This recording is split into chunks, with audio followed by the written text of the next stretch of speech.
बिस्मिल्लाहिर्रहमानिर्रहीम। अस्सलाम वालेकुम व्यूअर, माइक्रोसॉफ्ट ऑफिस के लेक्चर नंबर 36 के साथ हाजिर खिदमत हूँ। व्यूअर, हम डिस्कस कर रहे हैं माइक्रोसॉफ्ट वर्ड के हवाले से और माइक्रोसॉफ्ट वर्ड में हम डॉक्यूमेंट क्रिएशन सीख रहे हैं। व्यूअर, आज यकीनन हमारा लास्ट लेक्चर होगा क्योंकि इसके पहले हम मेन्यू बार में से अपने सारे मेन्यू पढ़ चुके हैं। आज हम लास्ट मेन्यू को डिस्कस करने वाले हैं। व्यूअर, आज हम क्या डिस्कस करेंगे जानने के लिए चलते हैं माइक्रोसॉफ्ट वर्ड पर। आज इससे पहले अगर मैं रिवाइज कर सकूं तो इससे पहले हम रिव्यू के बारे में डिस्कस कर रहे थे और रिव्यू की प्रॉपर्टीज़ के हवाले से हमने डिस्कशन की थी, इसको इम्प्लीमेंट किया था। आज हमारा टॉपिक ऑफ डिस्कशन है व्यू। व्यूअर, हम आज व्यू के हवाले से डिस्कस करने वाले हैं। जिस तरह वर्ड से ही ज़ाहिर है, व्यू व्यूअर कहते हैं आपका जो डॉक्यूमेंट है, अगर आप उस डॉक्यूमेंट को क्रिएट करने के बाद लास्ट पे देखना चाह रहे हैं तो आप इस मेन्यू को इस्तेमाल कर सकते हैं। डॉक्यूमेंट की क्रिएशन के दौरान इस मेन्यू को इस्तेमाल नहीं किया जाता, इसको आप डॉक्यूमेंट क्रिएट करने के बाद इस्तेमाल करते हैं। फिर अगर देख सकें आप तो इसमें रीड मोड मौजूद है, प्रिंट लेआउट मौजूद है, वेब लेआउट मौजूद है। रीड मोड मतलब ये कि आप अपना डॉक्यूमेंट कंप्लीट कर चुके हैं और वहाँ आप अब सिर्फ सरसरी तौर पर उसको पढ़ना चाहते हैं तो रीड मोड को एक्टिवेट करेंगे तो आपके डॉक्यूमेंट के तमाम पेज एक ही स्क्रीन पर नज़र आएंगे। एक ही स्क्रीन पर नज़र आने से मुराद ये है कि जितनी भी इजाफी चीज़ें हैं वो सारी ख़त्म हो जाएंगी और सिर्फ आपका डॉक्यूमेंट नज़र आ रहा होगा। फिर इस चीज़ को हम बेहतर तरीके से देखने के लिए कोई डॉक्यूमेंट यहाँ इंसर्ट कर लेते हैं, टेक्स्ट इंसर्ट कर लेते हैं और उस पर इम्प्लीमेंट करके देखते हैं ताकि हम इसको अच्छे तरीके से समझ सकें। व्यूअर, यहाँ से मैं रिसेंटली डॉक्यूमेंट में से एक डॉक्यूमेंट पिक करता हूँ। व्यूअर, अगर आपको मैं दिखा सकूँ इस डॉक्यूमेंट को, अगर आप देख सकें तो इस डॉक्यूमेंट के अंदर 7 पेजेस हैं और इन 7 पेजेस को हम अगर रीड मोड एक्टिवेट रखेंगे तो ये देखिएगा कि 7 पेजेस आपको एक ही स्क्रीन पर नज़र आएंगे। मतलब ये है कि 7 पेजेस एक ही स्क्रीन पर नज़र आने का मतलब ये है कि स्क्रीन 2 हिस्सों पर डिवाइड हो जाएगी और दो पेजेस आपको नज़र आएंगे। नेक्स्ट बटन पर क्लिक करके आप अगले पेजेस पर जा सकते हैं। फिर इसको इम्प्लीमेंट करते हैं। जस्ट यहाँ पर क्लिक करते हुए आप देख सकते हैं कि अब की बार आप देख रहे हैं कि आपकी स्क्रीन पर जो आपके डॉक्यूमेंट थे उसके 2 पेजेस, एक राइट साइड एक लेफ्ट साइड पर मुश्तमिल है। इसको आप यहाँ रीड मोड से रीड कर सकते हैं। रीड करने के बाद आप जब इस पर क्लिक करेंगे, जब आप यहाँ क्लिक करेंगे तो आपका अगले 2 पेज आएंगे। इसके बाद आप जब नेक्स्ट क्लिक करेंगे तो इसके बाद अगले 2 पेजेस आएंगे। उनको आप रिव्यू कर सकते हैं, देख सकते हैं और रीड कर सकते हैं। इस तरह इस मोड के अंदर आप अपने पूरे डॉक्यूमेंट को रीड कर सकते हैं आसानी के साथ, क्योंकि कोई भी इजाफी चीज़ आपको यहाँ नज़र नहीं आ रही है, सिर्फ और सिर्फ आपका डॉक्यूमेंट यहाँ आपको नज़र आ रहा है। फिर अगर हम आगे चल सकें, अगर आप इसको डीएक्टिवेट करना चाह रहे हैं या बैक करना चाह रहे हैं, इस जगह पर क्लिक करेंगे तो आप वापस चले जाएंगे अपने मेन पेज पर, अपने ओरिजिनल डॉक्यूमेंट पर। व्यूअर, इससे आगे अगर रीड मोड के आगे में प्रिंट लेआउट देखना चाहें कि प्रिंट लेआउट क्या है, जब आप प्रिंटर से इसका प्रिंट निकालेंगे तो आपको किस तरह नज़र आएगा। हकीकत में जिस तरह का आपका पेज सेटिंग मौजूद है बिल्कुल इसी तरह प्रिंट मोड नज़र आएगा। इसलिए आप देख रहे हैं कि इस पर प्रिंट एक्टिवेट है। प्रिंट मोड वही होता है जो आपने अपने पेज की सेटिंग की होती है, हकीकत में वही चीज़ प्रिंट निकलती है, इसलिए इसमें कोई चेंजिंग आपको नज़र नहीं आई है प्रिंट लेआउट में। फिर अगर आगे हम बता सकें वेब लेआउट, वेब लेआउट से मुराद ये है कि अगर आप इस डॉक्यूमेंट को वेब पेज HTML पेज के साथ कनेक्ट करेंगे या HTML पेज के अंदर एम्बेड करेंगे तो ये कैसा नज़र आएगा। हम इसको क्लिक करते हैं, आप देख सकते हैं कि अगर वेब पेज बनाएंगे आप इसको तो इसको आप इस तरह देख सकेंगे। ये वेबसाइट पर आपको आपका डॉक्यूमेंट इस तरह नज़र आएगा। तो ये व्यू है, आप मतलब ये व्यू से वर्ड से ही ज़ाहिर हो रहा है। वेब पेज पर आपके डॉक्यूमेंट का कुछ इस तरह से व्यू होगा। व्यूअर, वेबसाइट जब भी हम क्रिएट करते हैं तो हम उसे देखते हैं साथ साथ।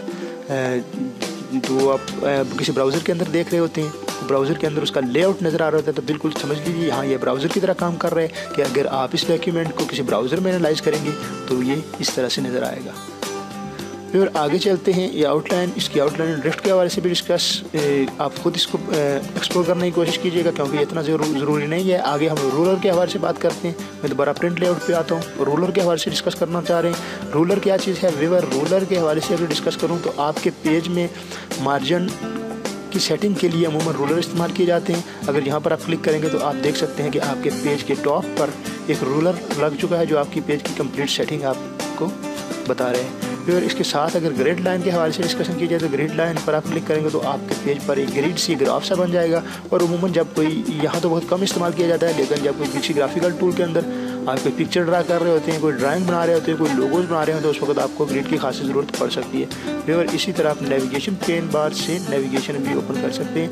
नेविगेशन से मुराद आप यहाँ से बड़ी आसानी के साथ चीज़ों को सर्च कर सकते हैं। अगर आप पेज के अंदर हेडिंग को चेक करना चाह रहे हैं, हेडिंग पर क्लिक करेंगे, यह आपको तमाम हेडिंग ढूंढ कर दे देगा। इंट्रोडक्शन ऑफ प्रपोजल ये एक हेडिंग है, पर्पस हेडिंग है, स्कोप हेडिंग है, इस डॉक्यूमेंट के अंदर प्रॉब्लम स्टेटमेंट एक हेडिंग है, प्रपोज सोल्यूशन, और इसी तरह बिलतरतीब और भी दी हुई है। अगर पेजेस के हवाले से जानना चाह रहे हैं तो यहाँ क्लिक करेंगे, आपको ये तमाम पेजेस, पेज 0, पेज 1, इस हवाले से नेविगेशन के अंदर ये तमाम चीज़ें आपको साइड बार पर रिप्रेजेंट होंगी। इस तरह रिजल्ट के हवाले से इस वक्त कोई रिजल्ट यहाँ मौजूद नहीं है, और इस तरह आप इन चीज़ों को देख सकते हैं नेविगेशन के अंदर से।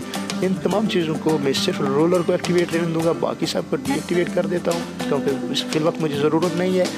अगर हम आगे चल सके, मैं आपको बताऊँ कि जूम का क्या इस्तेमाल है। जूम का इस्तेमाल बिल्कुल यही है जो आपको बॉटम पे नज़र आ रहा है, जूम बटन का। आप अपने डॉक्यूमेंट को कितना जूम करना चाह रहे हैं, यहाँ से आप जूम बटन से इसको जूम करके देख सकते हैं। अभी फिल वक्त इस पर 100% जूम है, आप इसको कम कर सकते हैं, 75% करके ओके करेंगे तो आप देख सकते हैं कि आपका डॉक्यूमेंट अभी छोटा हो गया है। इसी तरह आप ज़्यादा भी कर सकते हैं। फिर यहाँ से बाय डिफ़ॉल्ट अगर यहाँ पर क्लिक करेंगे तो आपको जूम, फुल जूम नज़र आएगा। फिर आगे हम चलें तो इन चीज़ों की ख़ास ज़रूरत नहीं पड़ती। वन पेज आपको कंप्लीट पेज दिखाने के लिए इस्तेमाल किया जाता है। आगे हम सरसरी देखते हैं जिन चीज़ों की ज़रूरत पड़ती है। आप स्प्लिट का मतलब मैं यहाँ से जूम कर लेता हूँ 100%, और उसके बाद बात करते हैं आगे। तो स्प्लिट का मतलब अगर आप किसी शख्स को समझाना चाह रहे हैं, आप कोई लेक्चर डिलीवर कर रहे हैं, तो स्क्रीन को 2 हिस्सों में स्प्लिट करना चाह रहे हैं तो आप स्प्लिट कर सकते हैं। किस तरह? स्प्लिट का मतलब भी होता है किसी चीज़ को काटना, तोड़ना, 2 हिस्सों में डिवाइड करना। तो हम स्प्लिट पर जब क्लिक करेंगे तो आप देख सकते हैं कि आपकी स्क्रीन यहाँ से 2 हिस्सों में डिवाइड हो गई है। एक हिस्सा आपको बॉटम पे नज़र आ रहा है ये हिस्सा, और एक हिस्सा आपको टॉप पे नज़र आ रहा है। जो चेंजिंग मैं बॉटम पे करूँगा वो आपको टॉप पर भी नज़र आएंगी। तो इस तरह आप अगर किसी को सॉफ्टवेयर के हवाले से या वर्ड के हवाले से समझा रहे हैं तो आप उसे बता सकते हैं। 2 हिस्सों में डिवाइड करके चेंजिंग आप स्प्लिट दूसरे हिस्से पर करेंगे और चेंजिंग बाय डिफ़ॉल्ट पहले हिस्से पर नज़र आएगी। तो इस तरह समझने में आसानी हो सकती है। आप ट्यूटोरियल बनाते वक्त इसे इस्तेमाल कर सकते हैं। इससे आगे अगर मैं रिमूव स्प्लिट पर क्लिक करेंगे, स्प्लिट ख़त्म हो जाएगा। व्यू साइड बाय साइड से मुराद ये है कि आपका डॉक्यूमेंट 2 हिस्सों में डिवाइड होगा, एक साइड इस तरफ, एक साइड इस तरफ नज़र आएगी। यहाँ पर क्लिक करके आप इसका ज़रा कर सकते हैं। आपकी विंडो 2 हिस्सों में डिवाइड हो चुकी है, एक हिस्सा इस तरफ और एक हिस्सा इस तरफ। अगर 2 अलग अलग चीज़ें आप बना रहे हैं तो आप इस तरह आप स्क्रीन को 2 हिस्सों में डिवाइड कर सकते हैं। फिर इसको मैं यहाँ पर ख़त्म कर देते हैं। इसको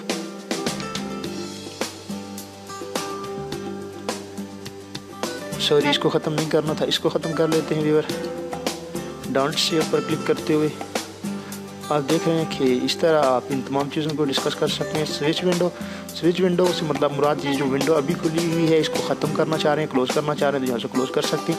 व्यूअर ये चीज़ें भी बहुत कम इस्तेमाल होती हैं। आप इंटरनेट पर स्विच विंडो के हवाले से टेक्स्ट रिसर्च करके उसको पढ़ सकते हैं, सर्च करके उसको पढ़ सकते हैं। इसके अलावा इसके हवाले से कोई वीडियोज़ वगैरह भी देख सकते हैं।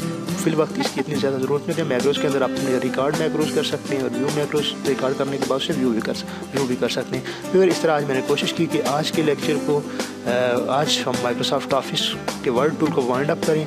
इसमें हमने तकरीबन 35 से ज़्यादा लेक्चर हो चुके हैं, इसलिए मैं कोशिश कर रहा हूँ कि मज़ीद लेक्चर ना बने, इसलिए आज हमने अपने मेन्यू बार को कंप्लीट किया। व्यूअर मैं आपसे गुजारिश करूँगा कि आप इन तमाम मेन्यूज़ की प्रैक्टिस कीजिए। अगर आपके ग्रिप होम और इंसर्ट मेन्यू पर ज़्यादा दस्तरस से अच्छे तरीके से आपने इनकी प्रैक्टिस की है तो आप बड़े अच्छे तरीके से इन चीज़ों को इम्प्लीमेंट करके एक बेहतरीन डॉक्यूमेंट क्रिएट कर सकते हैं, एक फुल फीचर डॉक्यूमेंट क्रिएट कर सकते हैं। इसलिए व्यूअर इन चीज़ों को एनालाइज़ करें, इन चीज़ों को खुद इम्प्लीमेंट करें, खुद प्रैक्टिस करें। अगर आप खुद प्रैक्टिस करेंगे तो यकीनन आप अच्छे तरीके से एक डॉक्यूमेंट क्रिएट कर सकेंगे। प्रैक्टिस के दौरान अगर किसी तरह की कन्फ्यूजन है, किसी तरह का कोई क्वेश्चन है, किसी तरह का भी कोई मसला है तो आप क्वेश्चन पूछ सकते हैं। आप अपना क्वेश्चन हमें फेसबुक के ज़रिए www.facebook.com/jkacademy.net इसको इस्तेमाल करते हुए पूछ सकते हैं। हमारी वेबसाइट मौजूद है www.jkacademy.net। यहाँ पर अपना क्वेश्चन आप कमेंट बॉक्स के अंदर पेस्ट कर सकते हैं। आप पर्सनली भी क्वेश्चन पूछ सकते हैं। व्यूअर आप हर बार की तरह आपसे इस बार भी गुजारिश करूँगा आप हमारे यूट्यूब चैनल जहाँ पर आप ये वीडियोस देख रहे हैं इस चैनल को सब्सक्राइब कीजिए ताकि हम जितने भी लेटेस्ट वीडियो इसके बाद अपलोड करते रहेंगे वो आप तक पहुँचती रहें और आप उनसे इस्तेफादा कर सकें, आप उनसे फ़ायदा उठा सकें। व्यूअर आज हमारा लास्ट लेक्चर था। मैं तवक्को करूँगा कि आपको इन ट्यूटोरियल की समझ आई होगी।